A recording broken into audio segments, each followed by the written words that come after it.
100 episodes of No Gray Areas. I am Brandon, sitting here with Pat, and we got a lot to celebrate today. 100 episodes of No Gray Areas. In this time, we've grown the podcast to over 55 subscribers, over 1 million 55,000. Oh, yeah. 55,000 subscribers, yeah. Most of them is just me and my fake accounts. Just kidding. Just playing. But anyway, we've had approximately 100 amazing guests on this podcast, hearing about their stories, their experiences, their wisdom, so we can all learn about their lessons learned without earning their scars. Powerful stuff. I love it. So for this particular episode, we decided to do something really special. Two things, actually. Number one, we listened to the audience because we care. We listened, we heard. So we brought Brandon back. Yeah. You're welcome.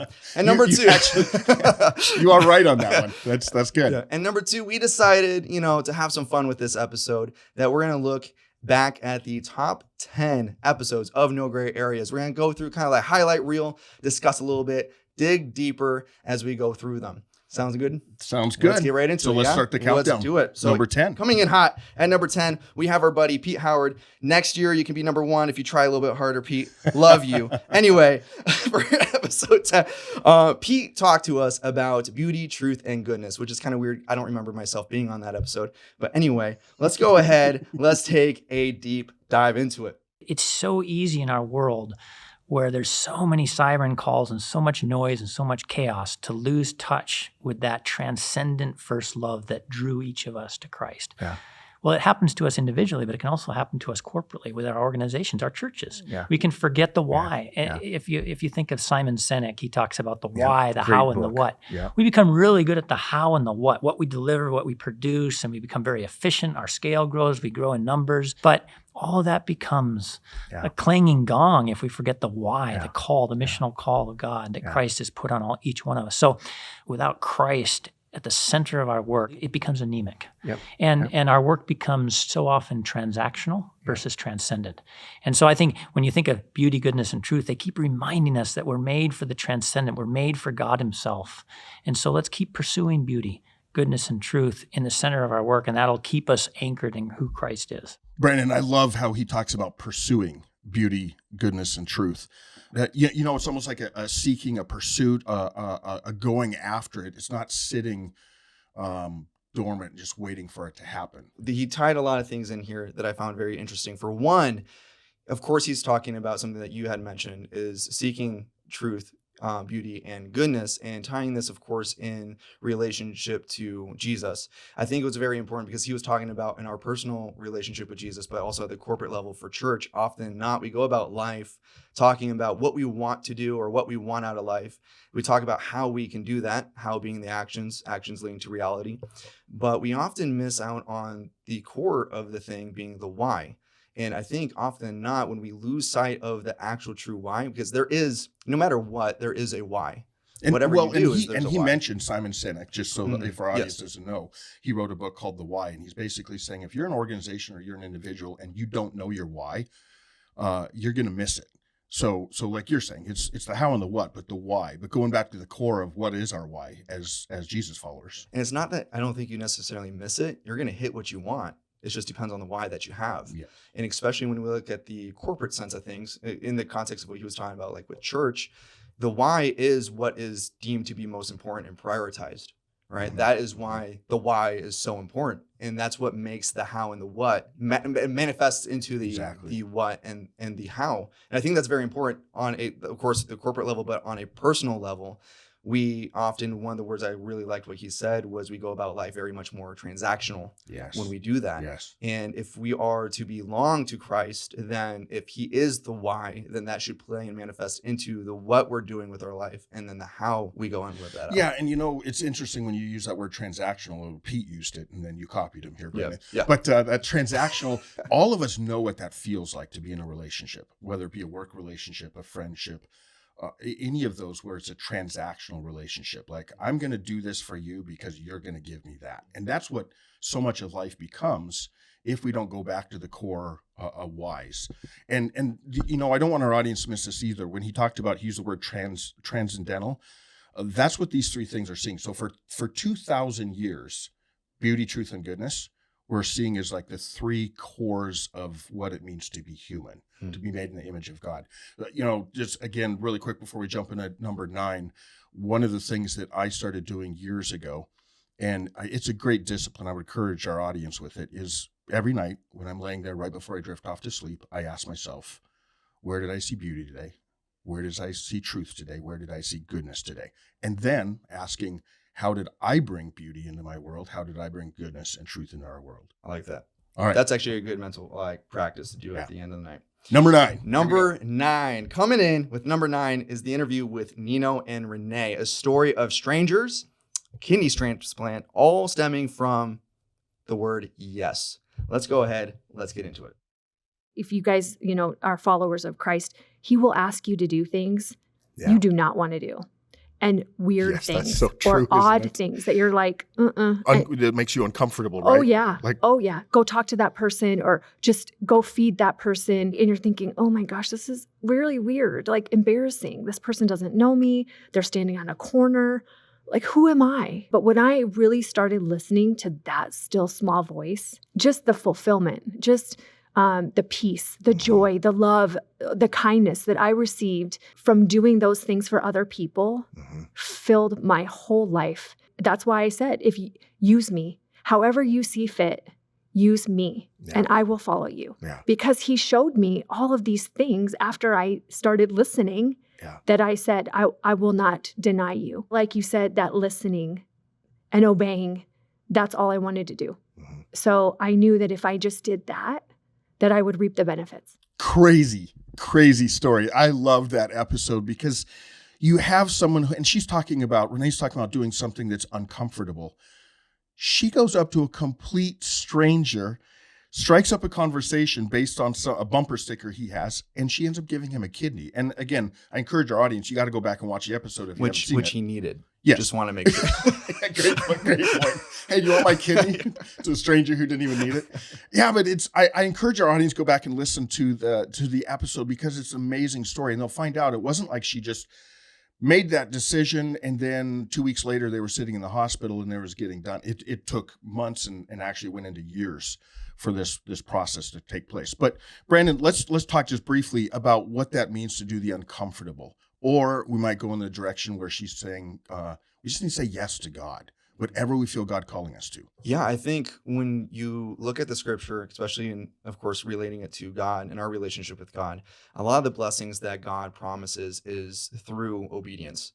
And so one of the things that she had mentioned is the more she listened and the more that she essentially said yes, the more, of course, comfortable things and more at peace she was with certain things.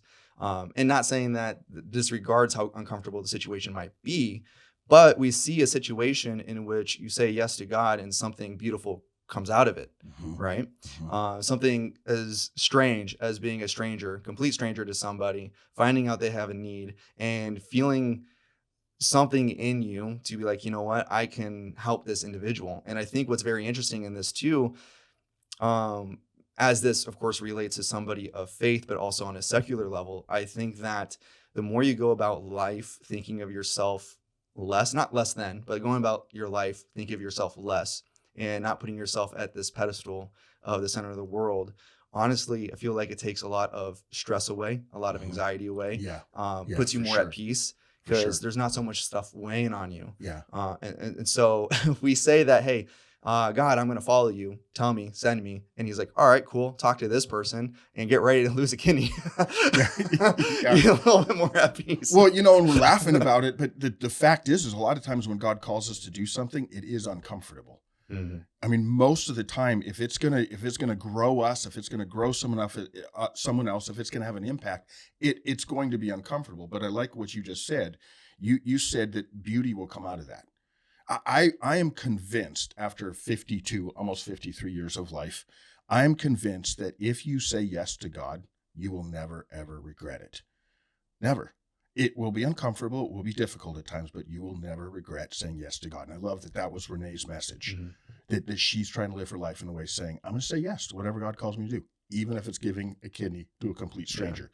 Who, as you said, needed a kidney. Important part of the story. Yes. All right, here we go. Number 8. Yeah, coming in hot at number 8, which this individual might be a little upset that he's at 8.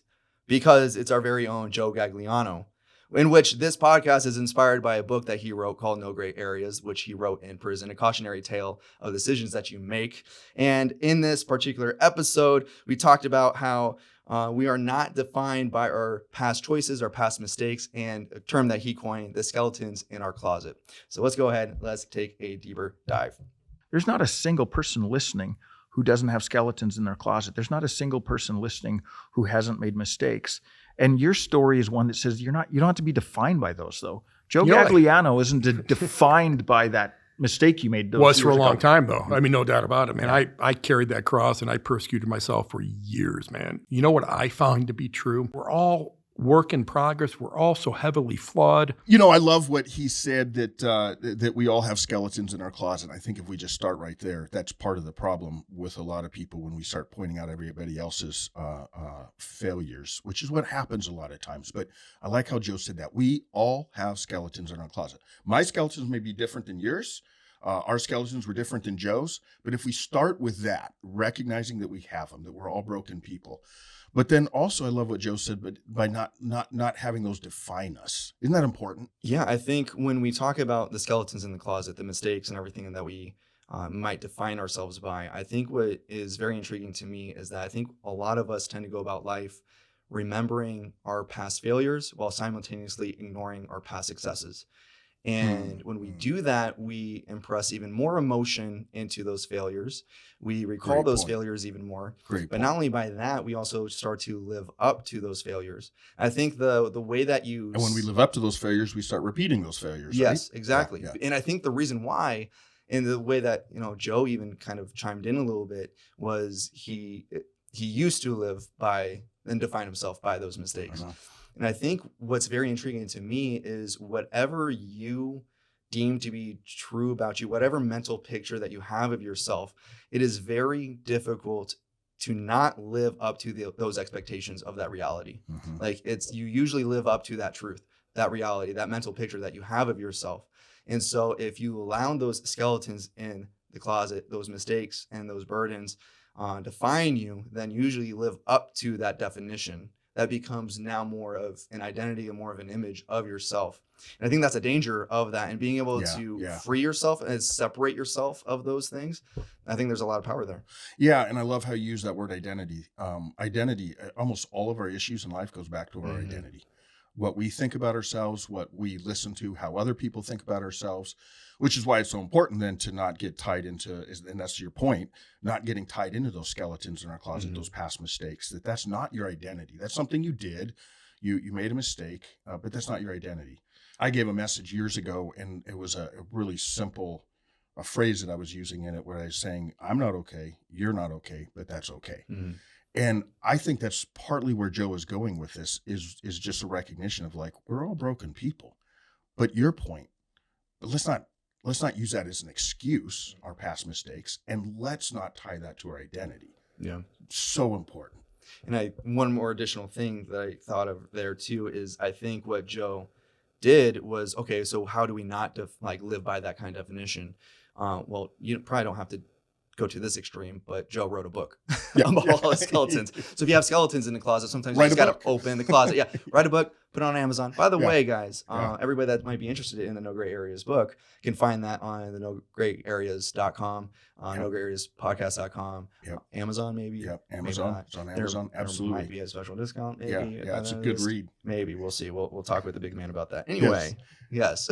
Yeah. No, and I think that's so good because again, I encourage our audience if they didn't watch it to go back and watch that episode because, like you're saying, Joe actually unpacks a little bit how he did live under that for quite a while. Like he knew that people were putting that on him. They were looking at his skeletons in his closet.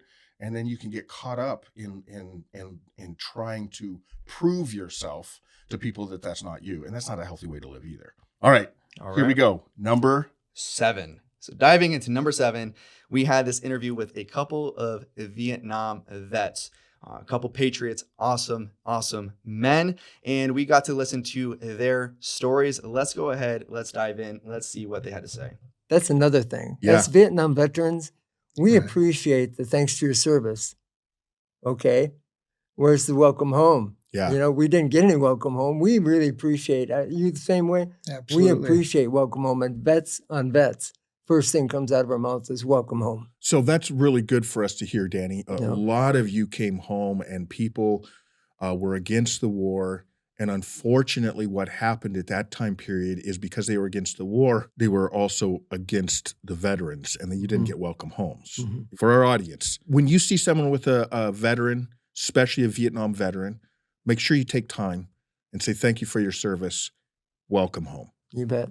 That's real nice. I love how they brought up that a simple act of kindness can make a world of difference. For them specifically, they were talking about that phrase, which I didn't know prior to this podcast episode, how much that those two words, welcome home, meant to Vietnam veteran. Like, you can say, thank you for your service. I always do that. I see someone with a hat on or something that says, you know, I was a Marine or I was in the Army, Navy, Air Force. I'll always go up and say, hey, thank you for your service. But they brought up the importance of welcome home for Vietnam vets. But I love how it brings up the point that we can, every single day, just a simple word of encouragement can be the world to someone. The other thing that I want to talk about really quickly that they brought up is that you can be against something and not be against that person. Mm-hmm. I think that's so important for us to realize, because that's what the polarization that we're seeing in our country is. I'm not going to say the worst it's ever been, because I've read history about the Civil War period, but it's got to be up there. And I think a lot of the polarization is that if I'm against something that you believe in, then I have to be against you. That's what we're being told by our culture. And that's not true.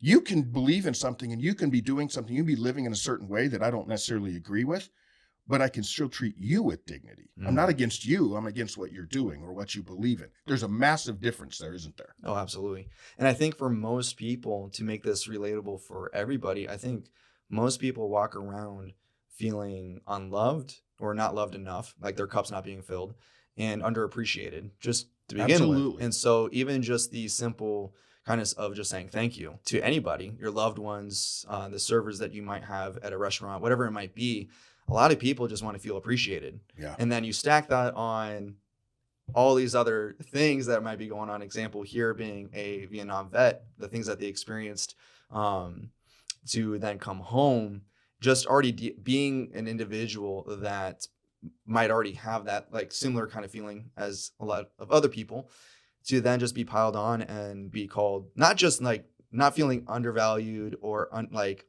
underappreciated, but on the contrary of having people insulting them and calling them certain things that could also be very degrading, where these veterans have gone to do something that they believed was the right thing to do, coming home thinking that they're going to get a hero's welcome, and to not get that. And when we go, we could take the same principle. Like if you're your home household, if you're somebody within the household that's going out and making the revenue for the family, like you probably want to come home feeling like, oh, hero's welcome. I'm providing for the family. And so there's thank yous and appreciation there.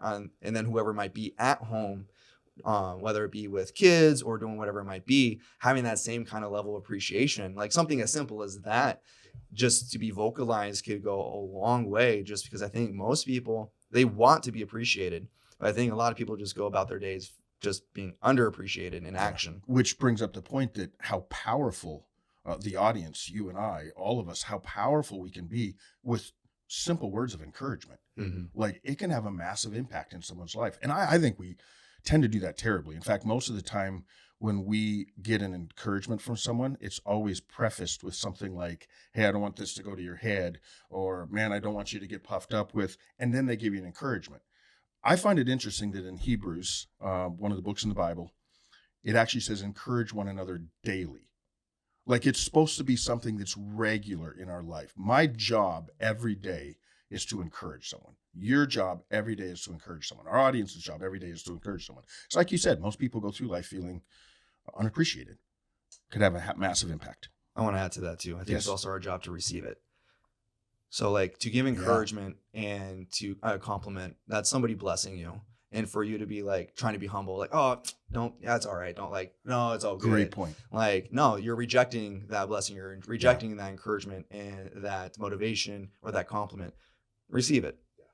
Some people might do that because it's uncomfortable. Some people might, oh, I don't want to go to my head. I'm like, no, receive it. I think that's a really important point, Brandon. You're right that a lot of times when you are given a compliment, and I think sometimes we don't take them well because we get them so rarely. But when you do, the best thing to do is just say, thank you. I appreciate that. Right? Instead of like trying to do the false humility of like, well, I'm not really that good at that. Or it's like, go on. Go on. Good. All right. Number 6. Here we go. Number 6. So number 6, we had our interview with Patty Wyatt. Patty shared with us how we can adopt the right now mindset and how to live life with urgency. Let's go ahead. Let's check it out. The true phrase is do today what others won't so you can have tomorrow what others don't. I feel like God has called us. He has called us to do those things today and really be intentional. Yep, intentional living. I don't know if you are familiar with James Clear, but he talks about the 1% rule. What can I do today to get 1% better? Man, this is a topic that I think people and God keep speaking into my life in the last 5 to 10 years. And it goes back to this idea that Patty referenced about living in the moment. That's the term that my wife and I have adopted about this.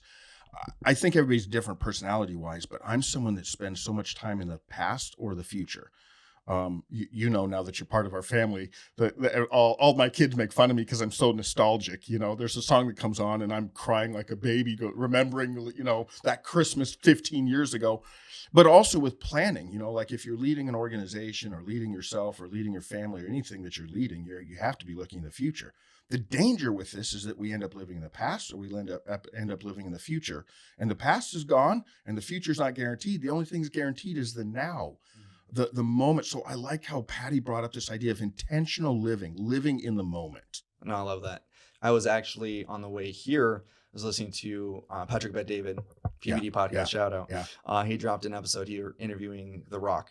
And The Rock actually said something that was very interesting that I really liked. He said that when he wakes in the morning, he doesn't walk towards the things he wants. He runs to the things that he wants. And I loved it. Yeah. Like there's an urgency with that. And when you look at people that are whatever you deem as success, whatever that looks like, most often than not, there's certain characteristics and attributes that they all share. They're all different, but there's some attributes that they all share. And I think The Rock actually spoke on and highlighted one specific attribute. They have urgency. And I think one thing that we could take away is, well, how can I have urgency then? How can I live right now? And I think it's one of the reasons why a lot of times it's hard for us to live in the right now is because we're so distracted. And so to, I guess, have another name drop, Alex Ramosi, he said something that I loved.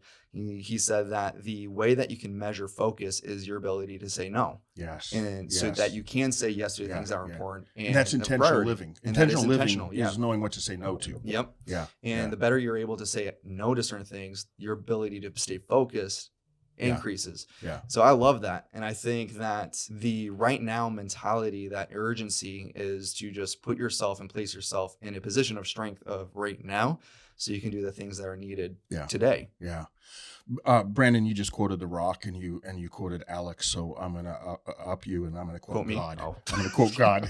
Sorry. No, but I did. that. yeah. I think that I love this verse in Psalms and it says, "This is the day the Lord has made, I will rejoice and be glad in it." And I quote that verse to myself often early in the morning when I get up. And what I'm trying to tell myself is this is the day, not yesterday, not tomorrow.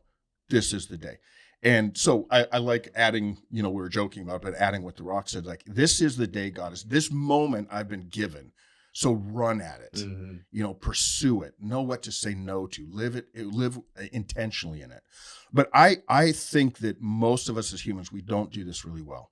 We're in the past, we're in the future, we're seldom in the present. But the gift that God has given us is this present moment. Number 5? Number 5. Coming in hot for number 5, we got Chris Brown, not the one you think we're talking about, a different Chris Brown, although that one probably needs to listen to this podcast of No Gray Areas. Anyway, Chris Brown talks about the power of our choices. And not only that, but often the choices that we regret. And I like what you said, where some of the deepest scars we carry as human beings are because someone made a poor choice and unloved us in some way. Or some of my deepest scars also are where I've hurt people. Yeah. Most of the time unintentionally, but I'm like, man, I hurt those people. Yeah. Yep. My biggest regrets are when I have chosen to take an option that I'm like, man, that came off incredibly unloving, or I just did unlove. You know, I was really thinking and brewing and contemplating on that, what Chris Brown just said, where he said some of my biggest regrets are when I was unloving toward others. So I was thinking back on my life and going, is that true of me? So I started thinking back on some of my biggest regrets. And I really did. I settled on that too, that most of the time my biggest regrets are when I said something or did something that was really unloving, that really cut someone, that really hurt someone, that I didn't respond in the right way. So I think he makes a great point. And then I flip that around and I just start thinking about, imagine living in a culture where people were consistently loving each other, like they were treating each other with dignity. I mean, can you imagine that? Can you imagine a kid who, when they graduate from high school at 18, they hadn't actually grown up with what we all have to grow up with, where you live in a culture, you know, junior high and high school. Junior high kids are the most evil people on this planet, I'm convinced, especially junior high girls to each other. But if you grew up and you weren't being ridiculed, you weren't being put down, you weren't being told what you're not good at, but people were seeing the beauty in you, the goodness in you, the talents, the gifts that you have. I mean, imagine a world like that. Yeah, and I think that one of the reasons why it feels so like regretful when you treat people unlovingly or you mistreat people is, I think when you start to actually meditate on it and really investigate it, for one, you have to end up having empathy, because you have to understand yourself and you start to realize that you are more like the people that have hurt you as well. Like you're holding a mirror up to yourself and it's like, man, I'm capable of hurting this person. I regret it, because now you're more alike than the people that you are upset with or you're mad with or that you hold resent for or bitterness towards. Like at my church, when we were going through Genesis, we ended up going over Cain and Abel. And I was just sitting there and I was like, it was one of the more humbling messages I've ever had. He was like, man, I could relate a little bit more to Cain than I wanted to admit. And I was like, man, I think all of us could relate to Cain more than we care to admit. And I think the problem with, I guess, right now in our society is I think that we have, I guess, more of an epidemic of just self-centered people and selfishness, where it's easy for us to cast blame. It's easy for us to hold somebody into resentment and bitterness, but we're so selfish, we're so narcissistic that about ourselves that we can't hold that mirror up and acknowledge, like, man, I've hurt people before. And I've not only done that, but I've hurt people that I love and that are closest to me.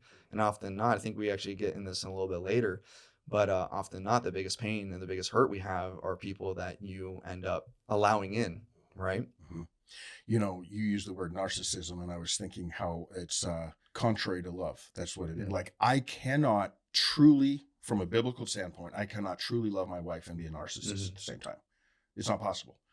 Read 1 Corinthians 13, where it kind of defines what love is, and it comes out in there very clearly. So I like the fact that you brought that up, because I think narcissism is something that we all struggle with as human beings, but those don't go together.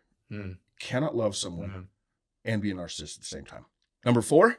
Number 4. We're getting close to our top 3. But before we get there, we're going to stop at number 4 with our buddy, Bill Bush. Now, Bill talks to us of how to deal with our hurt. We kind of talked a little bit about this in the last, in number 5 here.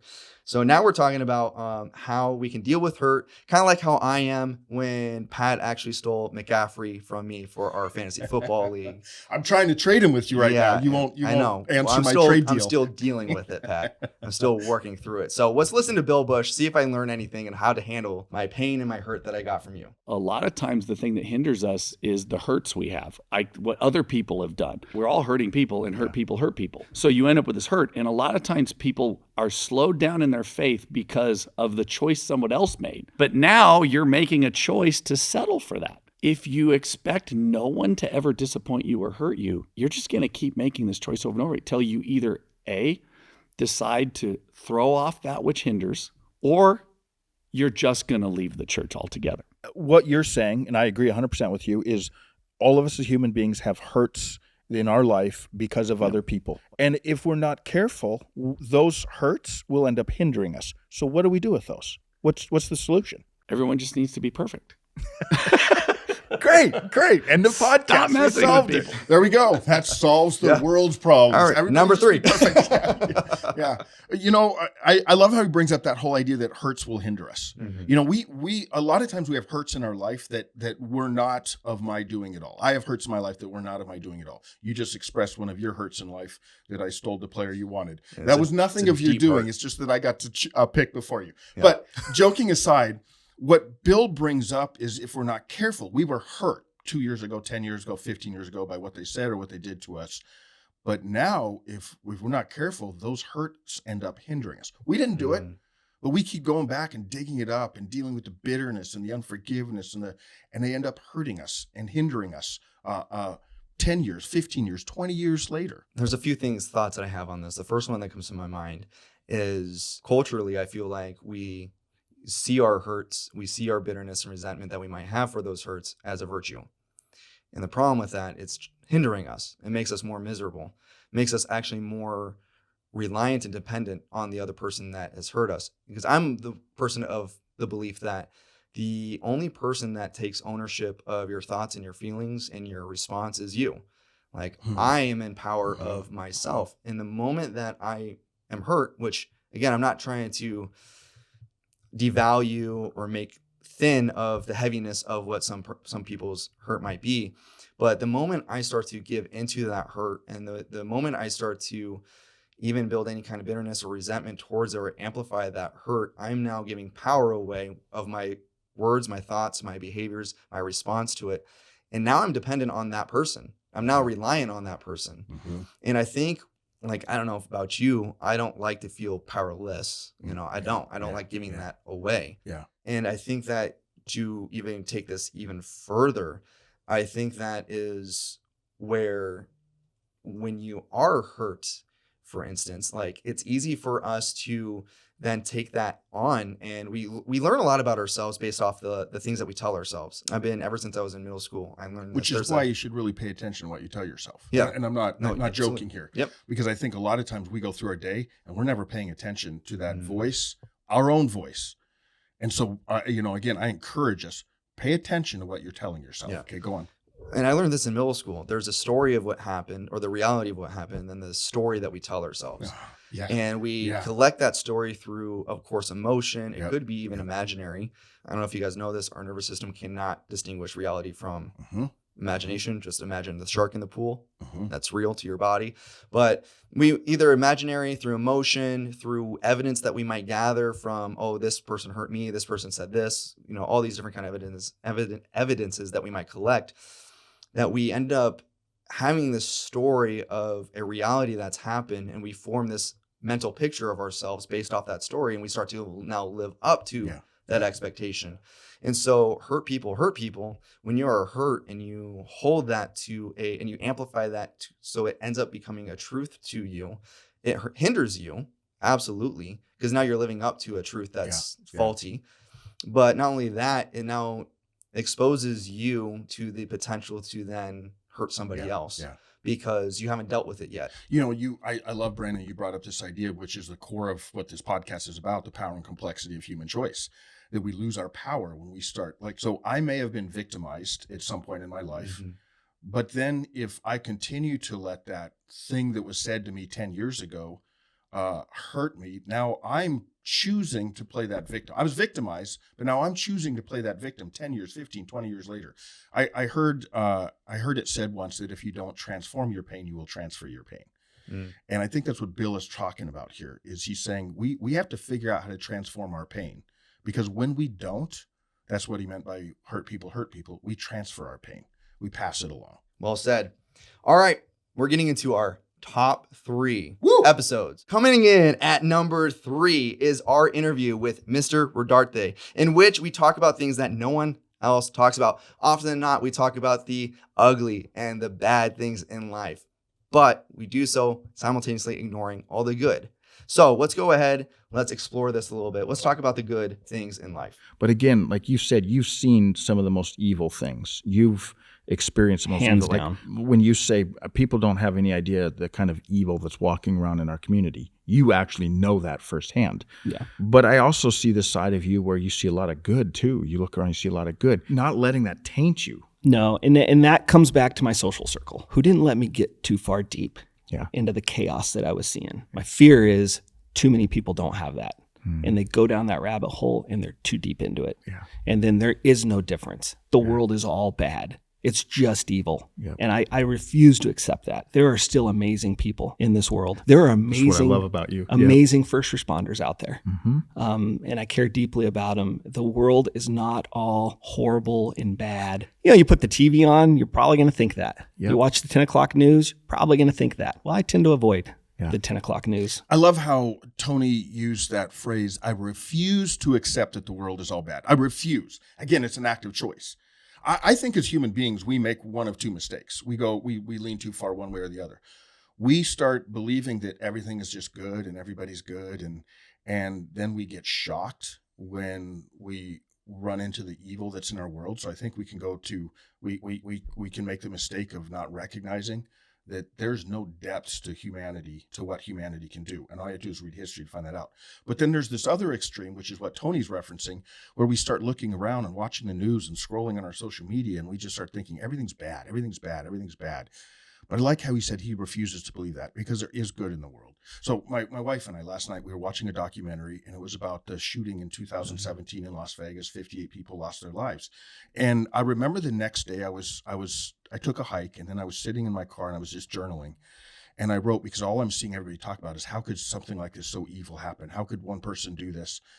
And I wrote down, when I was journaling, I said, it's so interesting that we're missing the fact that there was one person that did that act of evil. But while he was doing that act of evil, there were hundreds, literally thousands of people, complete strangers that were shielding their other people's bodies and donating blood. And for weeks and months after that event, years later now, people continue to help each other. The ones that were victims in that, families that were victims in that. And so I think we can choose. When we look around in our world, we can choose to focus on the evil, and it's there. Don't ignore it. But we can also do what Tony said and refuse to accept that it's all bad and look for the good. And there's plenty of good, isn't there? Mm-hmm. Oh, absolutely. I think, to kind of echo what you said, there's no shortage of grief. But with that said, if there's no shortage of grief, we have to know that what grief is then. In order to know what grief is, we have to know what goodness is. Yeah. And I think in light of anything that could be bad or evil or anything that might look that way, there's always going to be something good on the other side of it, even not combating it. Yeah. And we see that throughout history, of course. We see that in every story, every movie you go to the theater in, like usually it's a story of either redemption or some kind of hero. Greatest and stories so are redemptive hope, stories. There's hope in that. And I think I'm going to actually quote you. I'm going to take your quote, something that you've been actually saying the last few days, actually.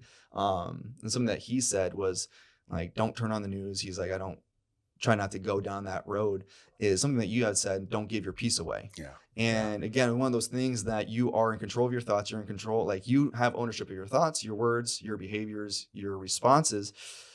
And the moment that you subject yourself to outside voices and you start to give that away, you start to give that peace away, and it just gives you stress and anxiety. But no, I don't think it's something that we should necessarily be ignorant to these things. But there is, I feel like in order to truly appreciate what is good and beautiful, you have to have some kind of knowledge of what is bad and ugly. And that's a great point. And that's where I think where we go back to this idea that people make one of two mistakes. Mm-hmm. When you ignore that there's evil, and that's what you're bringing up, Brandon, when you ignore that there's evil, you're really not going to see but without knowing what bad is, you can't really identify what good is.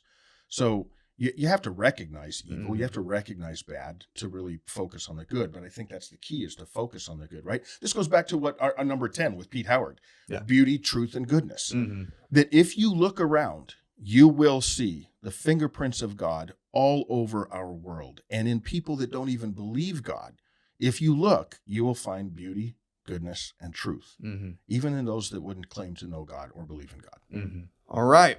Number 2. We're getting close. Very close. Number 2 is our interview with firefighter Fenton.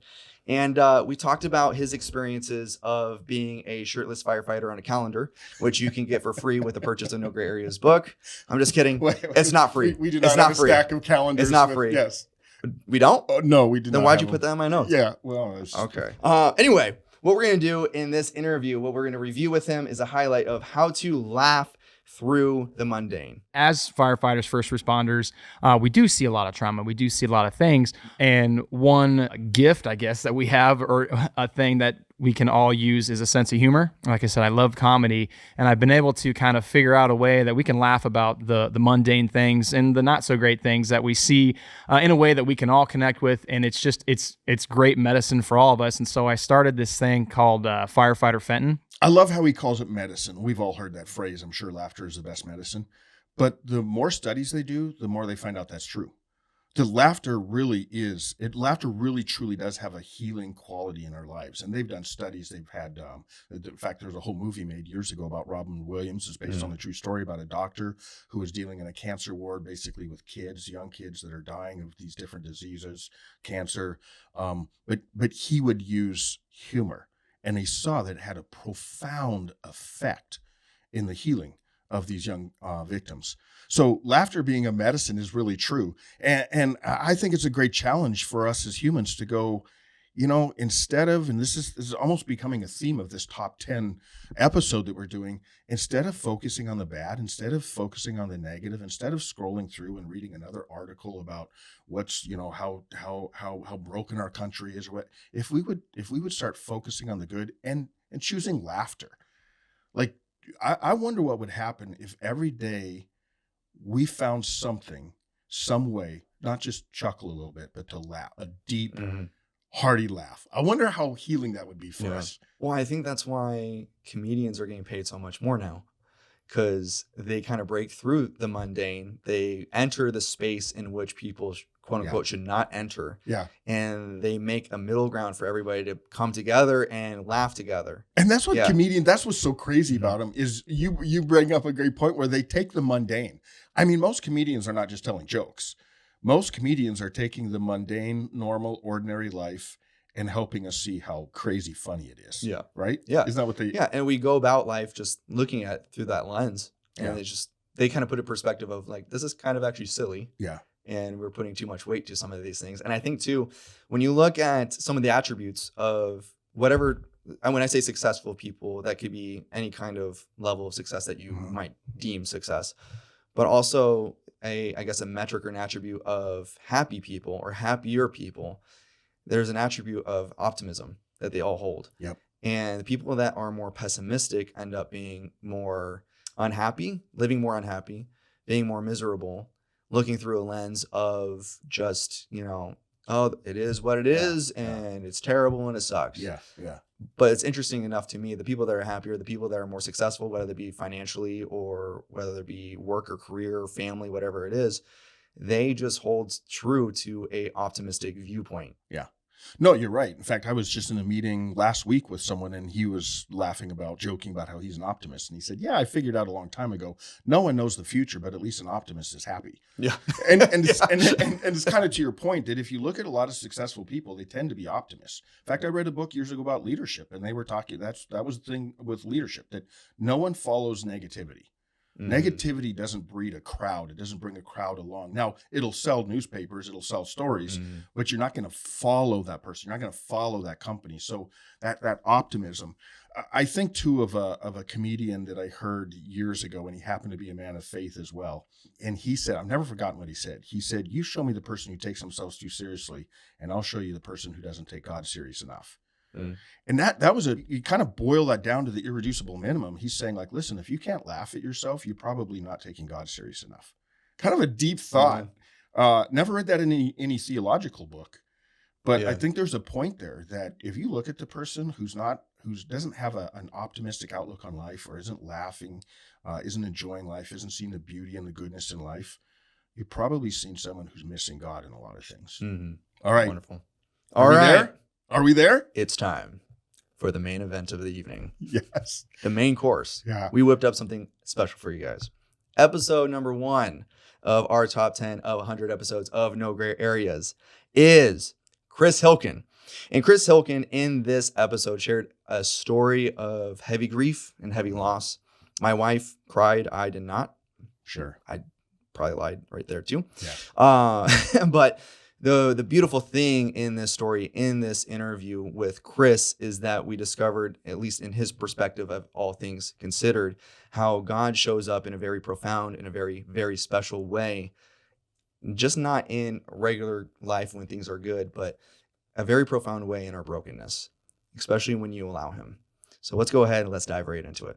Well, who needs a comforter when you've never been uncomfortable? Who needs a provider when you've always had providence? And that's been that this season for me, is just this deep, passionate relationship with Jesus that I've never had before, on the coattails of the most intense tragedy I could possibly imagine. And just taking every day one at a time and trying to raise these kids to know Jesus and doing whatever I can to try to be both mom and dad to them. And so that's my story. It's fascinating that most of our top 10 have been focused around optimism and laughing and seeing the good and the beauty in life. And then we get to our number one episode and it takes a big turn because all of a sudden it's about, and again, you joked about it a little bit in your intro of that, but I don't know anybody that could have listened to this episode and not have gotten choked up and shed some tears. What Chris Hilken went through is something we wouldn't wish on our worst enemy. I mean, it was terrible what he went through. But he brings up something that all of us as human beings deal with. And it's why I think it was the number one episode. Grief, sorrow, tragedy, brokenness. It is something that is part of all of our lives. And so the key, and I think it's the question that that people have struggled with from the beginning of time, is how do we deal with it? How do we walk through that? How do we go through the tragedy? I've often spoke of this truth that there's this fallacy that I think a lot of us start to believe, especially if you were raised in the church or if you were raised in a place of faith. You start thinking, if I live a good life, I should get a good life. And I think that's a fallacy that's in our subconscious or our conscious minds we started believing. I know I did. So all of a sudden, when things started happening, they didn't fit my worldview of, if I live a good life, I should get a good life.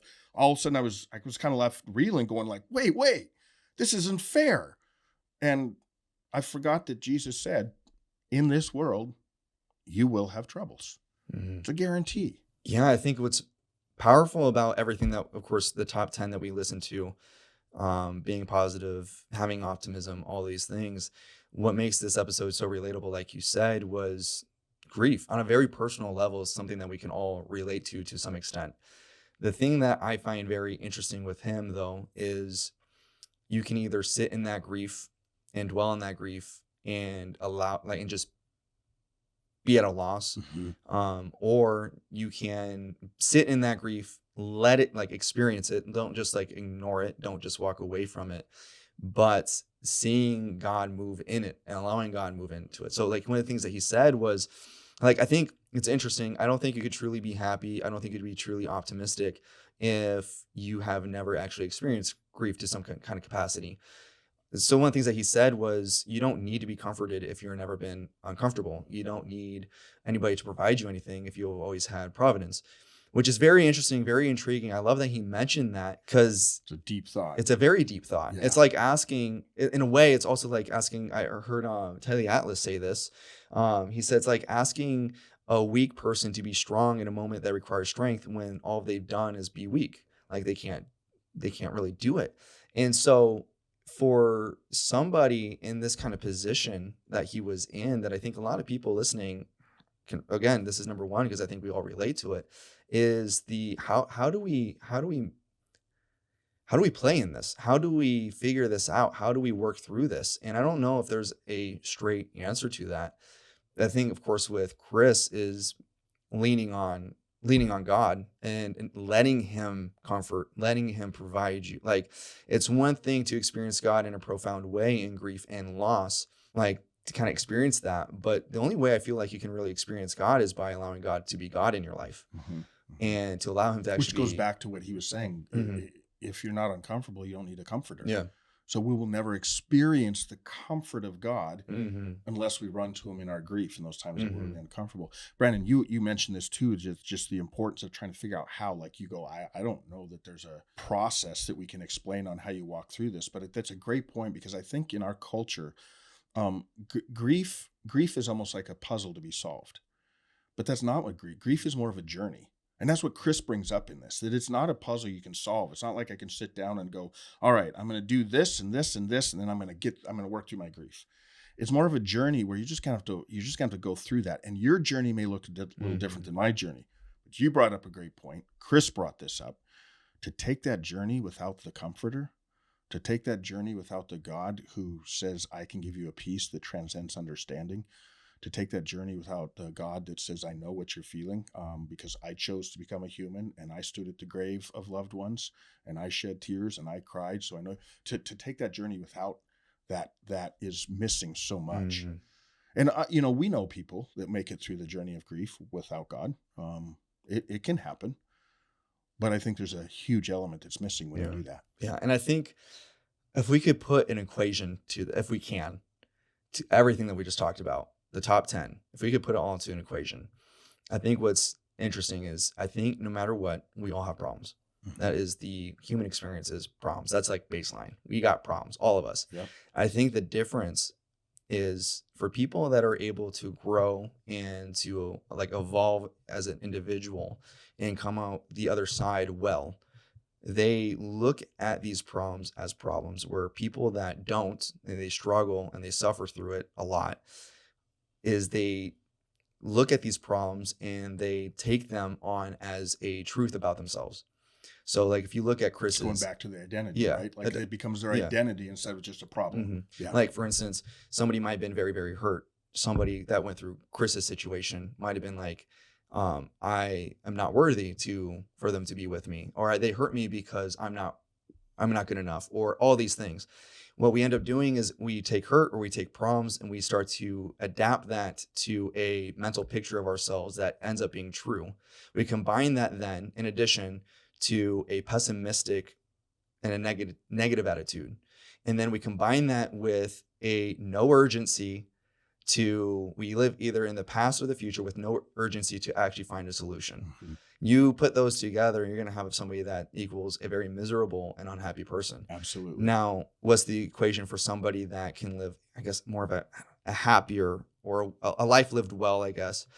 We can look at these things and look at them as problems, because we all have problems. We can look at them as problems that they are, because if they're problems, that means people are problem solvers. We combine that then in addition to an optimistic viewpoint, a positive viewpoint, mindset. And then we combine that with the pursuit, the right now mindset, the urgency mindset, the pursuit of a solution. And you're going to find somebody that is going to end up finding success and happiness. Maybe not to like the purity of things. That's not what I'm saying. Like, I'm not saying like you're guaranteed, Yeah. If you live a good life, you should get a life. No, not like that. Get a good life. You're not saying that. No. Yeah. But that is, I think, the equation of what makes people successful, what makes people happier, what makes people live a life lived well. Yeah. That's masterful what you just did. I hope our audience didn't miss that you just took the top 10 and kind of wrapped them all together. But that's so true. Yeah. There's a reason these were our top 10 episodes, because I think, again, you said it well. There's problems. We're going to deal with problems. We're going to deal with evil. We're going to deal with brokenness. We're going to deal with people that have hurt us or said things to us. But how we deal with those things are so important. And you summed up well how our different guests have talked about ways to do that. So we're wrapping this up. We just want to say thank you so much to our audience. 100 episodes. That's a big milestone. We're 3 years into this, 100 episodes. Thank you to our audience. Thank you to our subscribers. Pass this along to other people that you think would want to listen to this. Brandon, thanks for joining us. We're going to see more of you in the future, right? We'll see. Yes. Stay tuned. We will. We're looking forward to having Brandon back. So thank you so much.